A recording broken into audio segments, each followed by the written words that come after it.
I want to vent a little bit if it's all right. Kind of still professional venting, nothing bashing anybody. Kind of learned a valuable lesson. You know, sometimes you have to reteach yourself lessons that you've learned, and you get complacent and then you lose touch with what you've learned. The other day I had my manager come to me and he says, hey, will you look at this this vehicle? It's got a PL20 or PL420 and PL430 code. I really think that catalytic converters are bad in this Transit. It's 146,000 miles, 2017. It's got a 3.5 or a 3.7 in it. Typical for these catalytic converters to go bad at that mileage. So I'm swamped. You know, I'm covered up. I really need your help, please. I was going to give the customer, you know, a call and let them know something today, something, anything.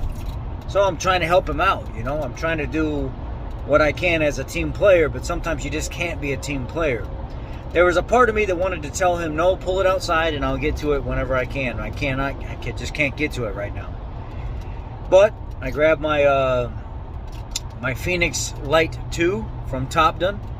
I went outside, hooked up to it, pulled up the catalytic converter stuff, and said, man, both of these cats are acting up. Downstream, it'll mellow out. It'll sit right at 0.8 volts, 0.75 volts, and it'll just cruise there for a little bit. And all of a sudden, it'll start mimicking the upstream as if it's not doing its job. Clear indication that the catalytic converters are bad.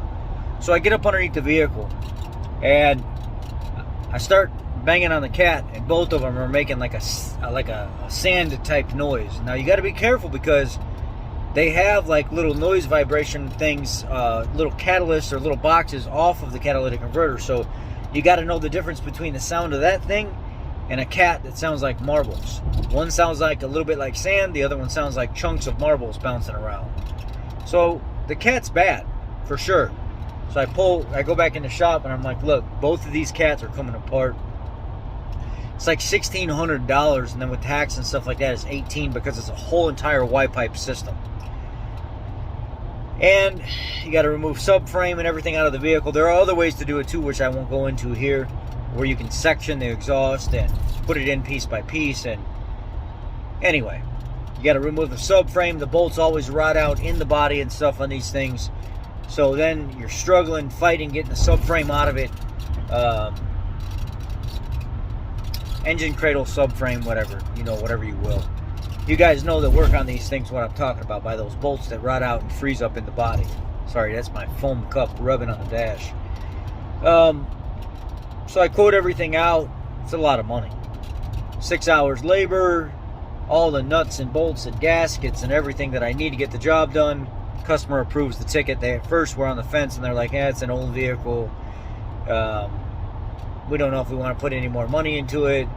We're ready to buy new vehicles, that kind of thing. You know, that kind of mentality anyway. They didn't say that, but that's the mentality that they had. Kind of, we could just get a new one kind of thing. But they approved the work. I pull it into the shop today. And mind you, I did not receive the vehicle cold before. Did not receive it cold. I received the vehicle already warmed up. There was no clear indication that there was any other problem other than what I was looking at. So I go to start the vehicle up and bring it in the shop today, and as soon as I start it up cold, what do I hear immediately on the driver's side?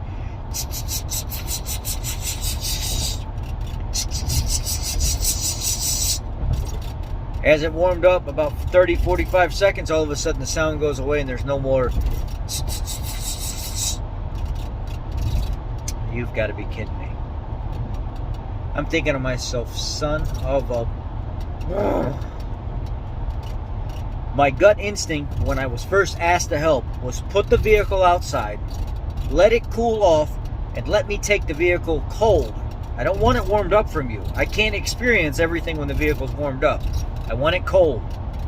You always don't get what you want, right? Sure enough, I pull the vehicle in the shop. I get it up in the air. Where I normally would see the exhaust leak, it's not so much there. It's more on the top side where you can't see. I had to take a mirror and stick it up above where the manifold mounts to the side of the cylinder head, and it's clear as day, full of soot where the exhaust had been leaking out that area. So I don't just have a 6-hour job replacing catalysts that are clearly bad. I've got a reseal exhaust manifold on that side as well. Actually, it's a 3.5 liter EcoBoost is what it is. I got to do an exhaust manifold, turbo gasket, turbo bolts, new studs, new nuts. Everything from the manifold down has to be done. How's that for calling the customer back up and saying, hey, here's another $700 worth of stuff that needs to go on the ticket, another 7 hours worth of work that needs to go on the ticket, and oh yeah, by the way, when I pull the turbo down, I may find that the axial and radial play is out on the turbo, and then you're going to need a $800, $1,000 turbo, or it's actually like a $1,100 turbo as well. I should have listened to my gut instinct when I first was looking at the job, and I should have just said, look, you need to put it outside, you need to let it get cold, and you need to let a master tech pick it up from a cold position, not warm. That is not how this should be looked at. And I didn't. So, converters are bad. There's also other things that are wrong too that doubled the price of the job. Almost doubled. I mean, what can you do? Next time, I'm going to try to remember to go with my gut. No, park it outside, let it get cold, and I'll pick it up from there, and then I'll look at the vehicle. I do not want that vehicle with exhaust, with converter cold. I need it, or hot. I need it from cold to hot so I can look at everything. Always go with your gut. It's going to be the safest bet. Y'all be blessed.